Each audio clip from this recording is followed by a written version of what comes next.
Leur quotidien, des meurtres, des enlèvements et depuis quelques semaines, une série de braquages qui touchent spécifiquement les bureaux de tabac. Pour élucider cette affaire, la crime compte sur 2 enquêteurs expérimentés. José, 43 ans, a passé 8 ans dans les quartiers sensibles de la région parisienne avant de rejoindre la crime de Mulhouse. Les vols à main armée sont un peu sa spécialité. Tu as la vidéo là, Calé? Ok, j'arrive. À ses côtés, un brigadier chef de 43 ans, Stéphane.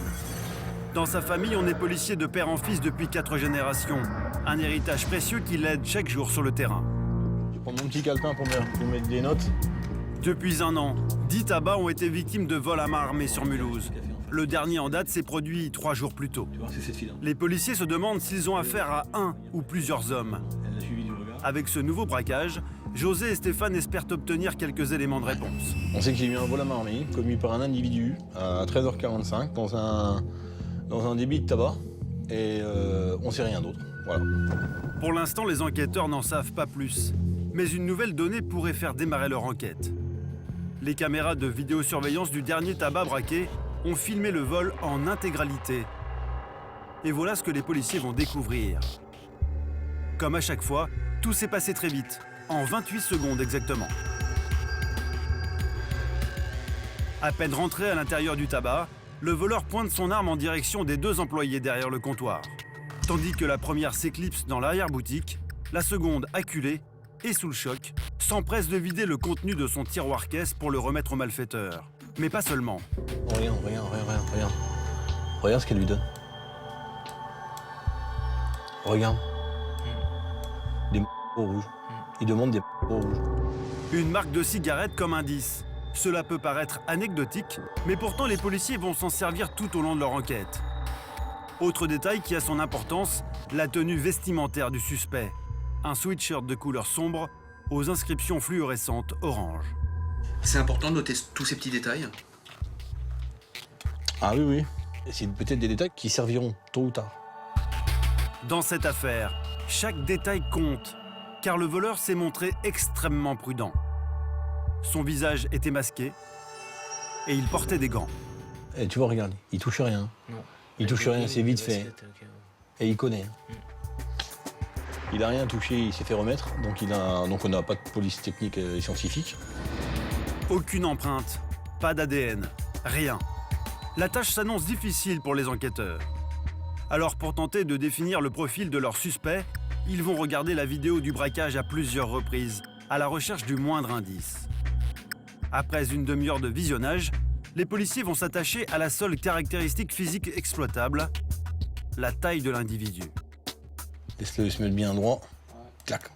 Voilà. Regarde par rapport au meuble là, c'est peut-être 1 centimètre en dessous là. Lui il doit bien faire.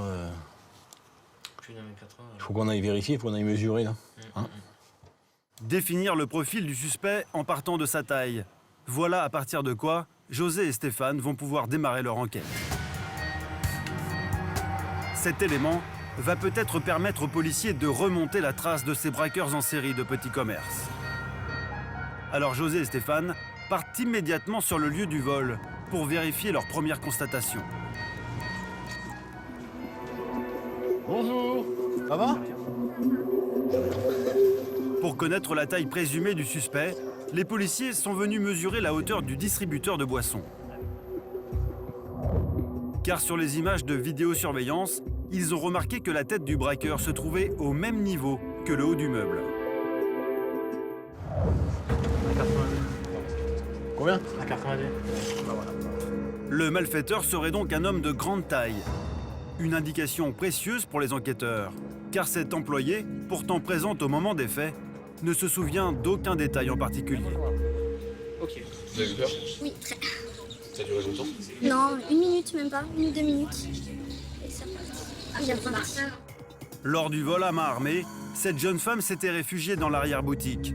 Elle n'a donc vu l'agresseur qu'une poignée de secondes. Tout à l'heure on disait 1m82, tu vois? L'inspection de José et Stéphane n'aura duré que quelques minutes. Mais grâce à cela, les enquêteurs en savent désormais un peu plus sur l'homme qu'ils recherchent. Vous voulez voir autre chose? Le suspect serait droitier, mesurerait plus d'1,80 m et il fumerait des cigarettes fortes. Lors du vol à main armée, il portait un sweatshirt de couleur sombre aux inscriptions fluorescentes orange. L'homme au visage masqué a braqué le tabac en 28 secondes.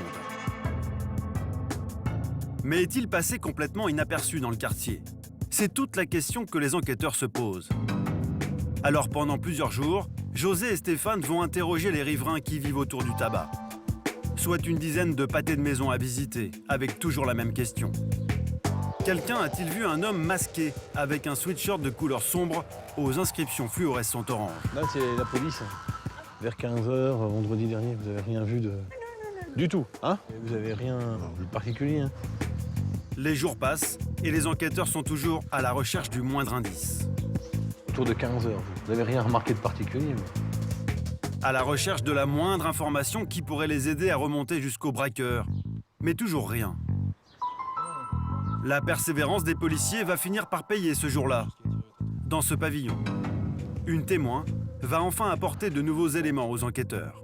Oh, attention, il y a un clébard. Le jour du braquage, elle affirme avoir vu un homme de grande taille qui dissimulait son visage sous une capuche. Puis je l'ai vu. Et puis, il regardait droit devant lui, il regardait pas les maisons alentours, rien. D'accord. Et la taille du type? Plus grand que moi. Un petit peu plus grand. Excusez-moi. 80, 85. Un tout petit peu plus grand que vous. Une taille qui correspondrait à celle du braqueur. Et plus les minutes passent, plus la témoin se fait précise. Alors quand les policiers lui soumettent les photos des vêtements portés par le malfaiteur ce jour-là, la réponse est sans équivoque. Ça veut dire quelque chose, ça? Les inscriptions Super étaient photo, comme ça. ouais. En cercle, en arc de cercle comme ça. Et devant, c'était droit, D'accord. Et c'était orange? orange. Vraiment fluo. Quelque chose qui se voit bien la nuit. Orange fluo, tout comme la couleur du sweatshirt porté par le braqueur. La témoin a donc bien reconnu le suspect. Une information qui peut passer pour un détail, mais cette femme va livrer aux policiers un élément particulièrement précieux pour leur enquête. Et l'horaire? L'horaire, écoutez, il était 16h, 16h05. Vous êtes sûr de l'heure? Sûr, parce que j'ai regardé l'heure avant de sortir. Ouais. C'est une habitude que j'ai. La témoin aurait aperçu le suspect à 16h, soit 1 heure après le vol à main armée. Maintenant, tout le travail des policiers va être de savoir ce que cet homme a bien pu faire durant ce laps de temps. Car voici la configuration des lieux. Du tabac jusqu'à la maison de cette témoin, il n'y a que 300 mètres. Il se pourrait donc que l'homme se soit caché quelque part, voire même qu'il habite le quartier. Merci en tout cas. Merci. Au revoir. Bah, ça confirme que le gars, il a agi, il a fait le braquage. Et après le braquage, avant de prendre la fuite, il s'est Il mis à s'est la caché quelque part. dans un hall d'immeuble, pas forcément chez une connaissance. Hein. Il y a forte chance, mais Ouais. peut-être dans un hall d'immeuble, en attendant que ça redevienne plus calme sur le secteur pour sortir et ça colle. Hein. Il est ressorti 1 heure après. Quoi. D'après la témoin, le suspect serait probablement resté dans le quartier après le braquage. Cela signifie-t-il qu'il est un habitué du secteur ou qu'il a ses entrées ici? Pour en savoir davantage, les policiers vont devoir aller au-delà de l'enquête de voisinage.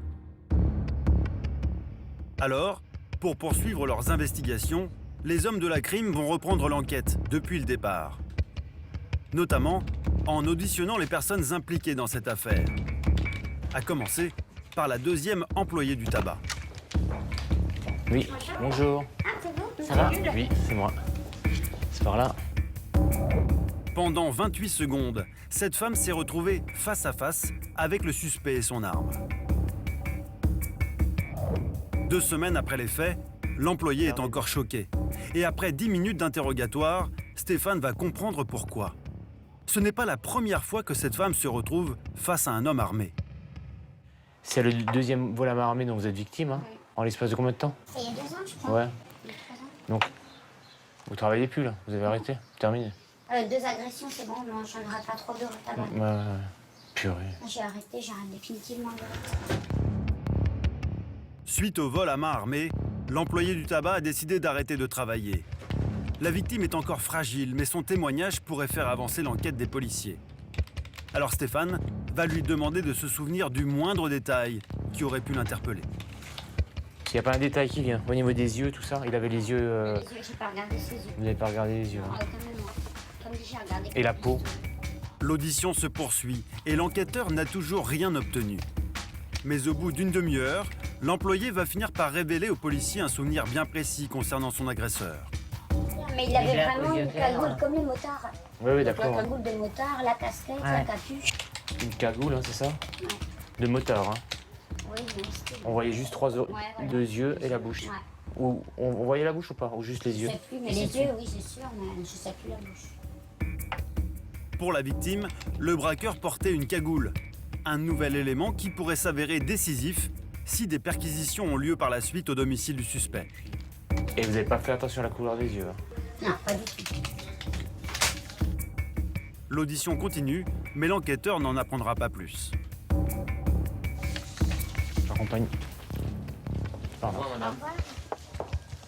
Après 2 semaines d'enquête sur ce braquage, les policiers peuvent déjà dresser un premier bilan. L'homme qu'ils recherchent serait grand et droitier. Et lors du vol, il portait une cagoule et un sweatshirt de couleur sombre aux inscriptions fluorescentes orange. Dernier détail qui a son importance, le suspect fumerait une célèbre marque de cigarettes au paquet rouge. Ces indices peuvent paraître faibles, mais au contraire, ils sont très instructifs. Et notamment pour José. Il lui rappelle étrangement une autre affaire qui s'est produite dans le même quartier 3 mois plus tôt.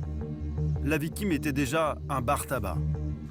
Après avoir relu le procès-verbal de l'époque, le policier va maintenant se replonger dans les images prises par les caméras de vidéosurveillance. Des images qui vont révéler une certaine similitude entre les deux attaques.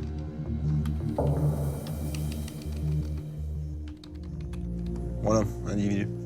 Sur la vidéo de ce premier braquage, le voleur cache son visage derrière une écharpe. Après être rentré dans le tabac, il vient calmement au comptoir pour acheter des cigarettes d'une célèbre marque au paquet rouge.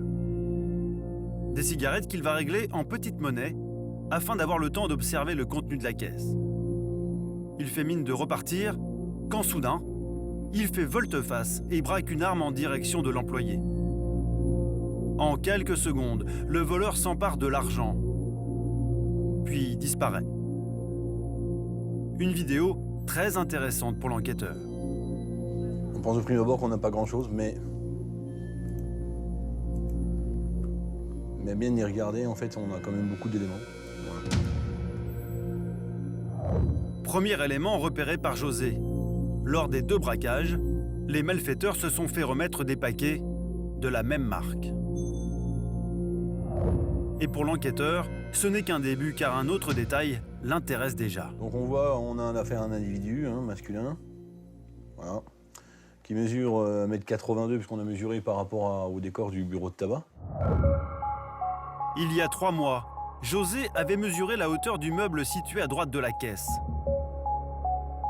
Selon son estimation, le suspect de ce premier braquage mesurerait plus d'1,80 m. Une taille qui correspond à celle du deuxième braqueur. C'est même mode opératoire, l'arme est quasi identique, l'individu même taille, même corpulence.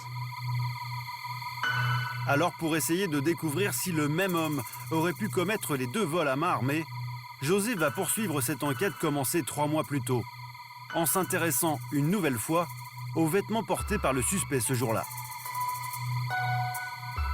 Et ce qui est intéressant dans notre affaire, c'est le survêtement en question. Vous voyez que c'est très spécifique. Lors de cette première enquête, José avait remarqué sur les images de vidéosurveillance 2 indices intéressants. Le jour du vol, le malfaiteur portait un pantalon bleu de marque italienne et un haut de survêtement bien particulier. Le logo bien particulier. Dans le dos, vous allez voir, on voit qu'il est sponsorisé par... avec du orange fluo. Voilà, vous voyez ici. Et voilà, l'individu qui revient, mais qui braque. Durant leurs investigations, les policiers ont réussi à retrouver la trace de cette veste spécifique. Elle aurait été vendue par un club de football amateur de Mulhouse durant la saison 2008. Une piste sérieuse que les enquêteurs comptent bien exploiter. Après avoir insisté auprès du club de foot, Stéphane a enfin obtenu la liste de toutes les personnes ayant acheté ce haut de survêtement, il y a maintenant 5 ans. Il se pourrait que le premier braqueur se cache parmi ces 50 noms. Sur les vidéos qu'on a du braquage, on s'aperçoit que l'individu porte le jogging correctement. Il n'est pas trop grand, pas trop petit, on voit que c'est à sa taille. Donc comme on a mesuré qu'il fait 1m82, j'ai demandé quel joueur de toute cette liste pouvait correspondre au signalement de notre agresseur, c'est-à-dire au moins 1m82. Selon les indications fournies par les responsables du club, seuls 3 individus, 3 hommes de plus d'1m80 ont acheté cette veste. C'est donc avec eux que Stéphane va débuter ses recherches. Donc on va orienter un peu l'enquête sur ces 3-là, on va les convoquer, on va les entendre, on va leur demander de nous ramener le survêtement. Mais avant de convoquer ces 3 hommes, l'enquêteur va d'abord se renseigner sur leur emploi du temps, le jour du premier braquage. Oui, bonjour monsieur, je suis du commissariat de Mulhouse, brigade criminelle. Oui, vous pouvez me donner votre adresse s'il vous plaît? Après quelques coups de fil, le policier a déjà écarté les 2 premiers hommes car il dispose d'un alibi sérieux. Au revoir. En revanche, Stéphane va convoquer le 3e individu. L'homme n'a pas réussi à justifier clairement aux enquêteurs ce qu'il faisait le jour du vol à main armée. L'audition de cet homme aura lieu cet après-midi. Une opportunité qui permettra peut-être aux enquêteurs de trouver de nouveaux indices pour retrouver la trace du ou des voleurs. Quelques heures plus tard, au commissariat de Mulhouse, José reçoit en audition l'homme de plus d'1m80 qui a acheté la même veste que celle portée par le premier braqueur. Pour Joséphine, on a besoin de vous entendre sur 2-3 petits trucs. Pas personnellement vous. Hein. Par rapport à l'environnement du club de football, un survêt noir avec un orange. Ça vous cause? Survêt noir, oui, mais là je disais pas. En orange dans le dos. José ne dit rien, pourtant selon les indications fournies par le club de football amateur, cet homme aurait bien acheté cette veste. Alors l'enquêteur va aller droit au but. Si je vous montre une vidéo avec un individu qui commet un vol à main armée, est-ce que peut-être vous seriez capable de reconnaître quelqu'un? Si c'est quelqu'un avec qui j'ai joué, oui. Je vous montre juste la vidéo, vous venez voir à côté de moi, je vous montre.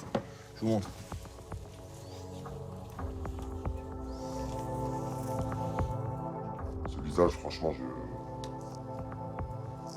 non, franchement, je vois pas. L'homme ne reconnaît ni le survêtement ni le braqueur.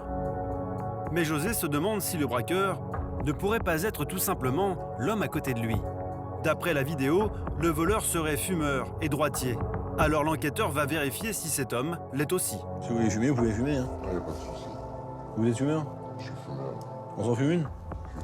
Non, merci. En seulement quelques phrases, José a obtenu les réponses à ses questions. L'homme est bien droitier et fumeur. L'enquêteur commence sérieusement à avoir des doutes. Alors, il va tout simplement poser la question à l'homme qui est assis en face de lui. Vous voyez, le type là, il fait 1m82, 80, entre 1m82 et 1m85, le gars, qu'on vous a montré. Donc c'est déjà quelqu'un de grand. C'est quelqu'un de grand. Fin, comme vous, quoi, un peu. Ouais, voilà. C'est pas vous, des fois. Franchement, non, ça me dit non. C'est rien, non. Ça me dit, franchement, je vois pas l'intérêt. Après. José ne dit plus un mot et laisse le malaise s'installer. Pour savoir si l'homme n'a vraiment rien à se reprocher, l'enquêteur va même aller encore plus loin dans son questionnement. Vous voyez pas d'inconvénient à ce qu'on prenne votre ADN? Ça m'en parle. Aucun? Aucun souci. Ouais.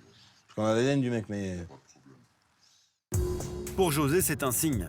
Si l'homme est prêt à confronter son ADN avec celui du braqueur, c'est qu'il n'a probablement pas commis le premier vol à main armée. Après une demi-heure de questions-réponses, l'audition prend fin. Allez, une petite griffe. Bon, bah monsieur. Merci à vous. Merci. On me dit bon J'ai vos courage. coordonnées, et puis Y a si pas de jamais il y souci. avait quoi que ce Y a soit, pas de problème. ok? Ouais, ils m'ont dit si je peux me rendre disponible. Ça marche. C'est gentil.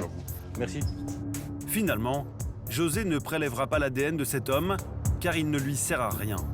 Sans celui du braqueur, impossible de les comparer. Là, j'ai un problème. Audition, constatation, enquête de voisinage, cela fait maintenant plusieurs semaines que José et Stéphane mettent tout en œuvre pour remonter la piste des braqueurs.